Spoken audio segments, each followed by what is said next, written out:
Après une première session de pourparlers à vendredi à Oman, les négociations pourraient se poursuivre entre l'Iran et les États-Unis dès la semaine prochaine, selon Donald Trump. Le ministre des Affaires étrangères iranien, lui, s'est dit prêt à conclure un accord qui rassure les États-Unis sur le nucléaire. Luc Hortel.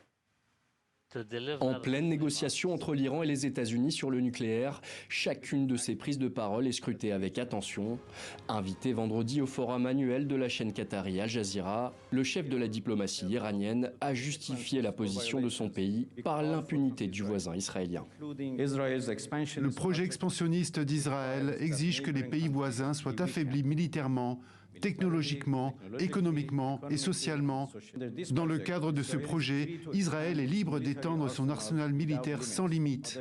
D'autres sont sanctionnés pour avoir renforcé leur résilience. Que personne ne s'y trompe. Il ne s'agit pas de sécurité, il s'agit de l'imposition d'une inégalité permanente. C'est une doctrine de domination. Bomber le torse face à l'ennemi régional israélien, même son de cloche ce matin dans les kiosques à journaux de Téhéran. Dans la presse, on peut lire l'ère de la doctrine offensive et la négociation en toute transparence. Sous pression, le régime iranien traverse son affaiblissement le plus marqué depuis 1979, avec l'effondrement de son axe de la résistance régionale.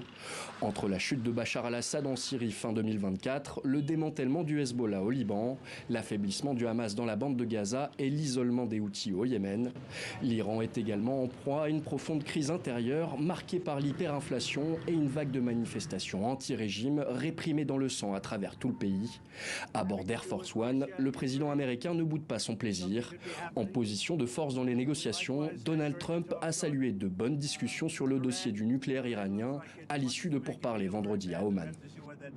Nous ne sommes pas pressés. Nous avons, vous le savez, de très bonnes discussions avec l'Iran. Nous allons nous revoir au début de la semaine prochaine. Et ils connaissent les conséquences. S'ils ne concluent pas d'accord, les conséquences seront très lourdes. Dans les négociations, les États-Unis demandent que soit aussi abordé le soutien de l'Iran à divers groupes armés hostiles à Israël et son programme de missiles balistiques. 7 mois après les derniers bombardements américains en Iran, l'ombre de la guerre continue de menacer la région. Washington a déployé une vaste force navale dans le Golfe, capable de mener des frappes de haute intensité sur le régime iranien.